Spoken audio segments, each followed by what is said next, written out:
parents, teachers, administrators, and fellow graduates. It's a true honor and privilege for me to welcome you all here to the 2018 commencement ceremony for St. Francis High School.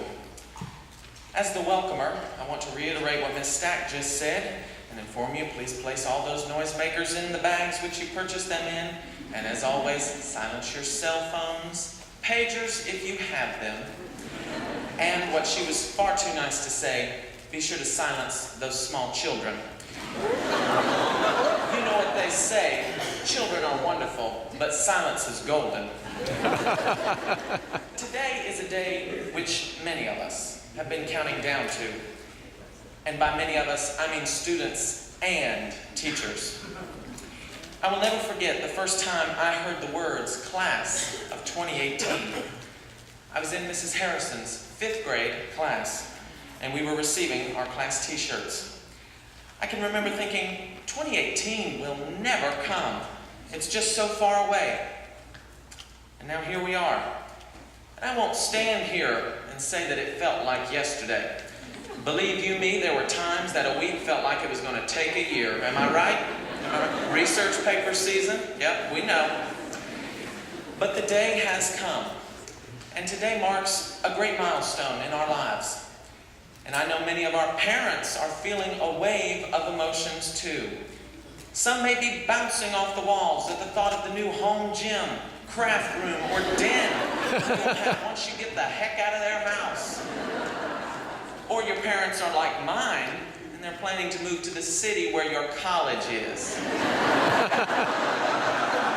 Never underestimate a grandmother's determination to make sure you're making good choices. Either way, today means something to everyone. I'm sure that this is where I'm supposed to put in some profound quote from someone we have read in our time here in high school, if only to please the LA department. And while preparing this speech, I saw many great quotes from great philosophers who are steeped in the history of the world. Sophocles, Tennyson, Abraham Lincoln, Tim McGraw, all the greats. But I felt the most appropriate was this one. Now that you've graduated, just remember, bosses don't usually accept notes from your mother. Now all of that parental love and support has been nice, and there is no doubt that it will continue, but it will be limited. It is up to us to be responsible for ourselves and the things we need to do. We are moving into a world with no blue books, no more homework hour, and wait for it, where every day is a senior off-campus lunch day. Can I get an amen? But I think that we should admit that there are things that we will miss. Like that 8:15 homeroom bell, which always managed to ring at 8:14 and 50 seconds. The veggie of the day, though we were never exactly sure what the veggie was going to be. I'm sure the girls will miss wearing those saddle shoes. I know, you're getting misty-eyed just thinking about having to part with those things. And of course, I'm sure you'll miss the back pain that comes with having to pull up your socks every time you saw Miss Stack. And then to push them right back down when she walked away. The boys will miss getting up to track down that belt and tie that tie. And I know, I'm going to get misty-eyed myself when we think of the true classics, like -3 points for grammar and MLA formatting. Of course, we can't forget those 2 little rooms in the upstairs office that we don't really like to talk about, but I affectionately refer to them as holding cell A and B.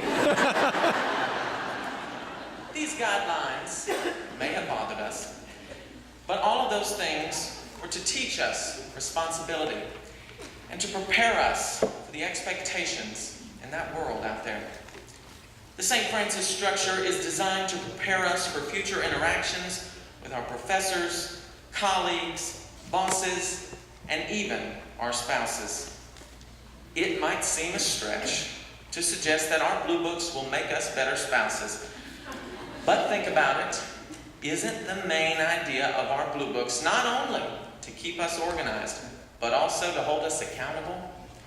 And you can believe that your professor, boss, and definitely your spouse will hold you accountable for everything you do. Community service requirements. What does that teach us? It teaches us that as members of our community, we have to be a part of helping it. Each year, many of you completed far more than the required number of hours. And that shows that this message is getting through. Only now, after hours of our own labor, can we fully appreciate how important it is to do our part to make sure our community thrives. For some of us, the dress code was treated as a friendly suggestion. But that too is meant to prepare us for the upcoming world we're about to go into. I know all our lives we've been told appearances don't really matter. But like so many things in life, there is an exception to this.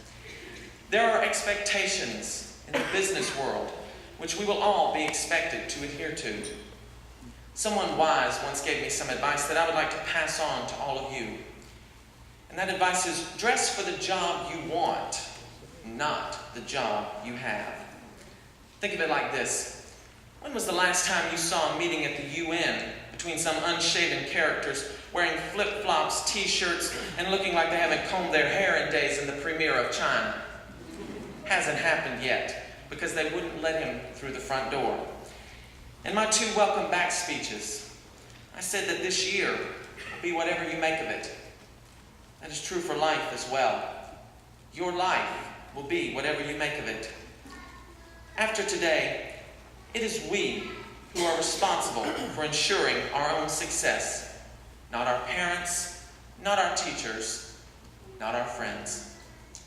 Blue books, uniforms, haircuts are tangible guidelines for us to follow. But in this new chapter of our lives, those training wheels are taken off, and we will have to know how to ride this bike by ourselves while Mom and Dad or Grandma cheer us on from the side of the road. But those expectations and rules got us here today, and they will carry us into tomorrow. So as we end the period when our parents, our teachers, our administrators protectively watch over us, I personally can tell that many of these practices are paying off. As I look back, I know we weren't ready to be the class of 2018 all those years ago in Mrs. Harrison's class. But today, we stand prepared to embrace tomorrow's expectations. Thank you, and welcome.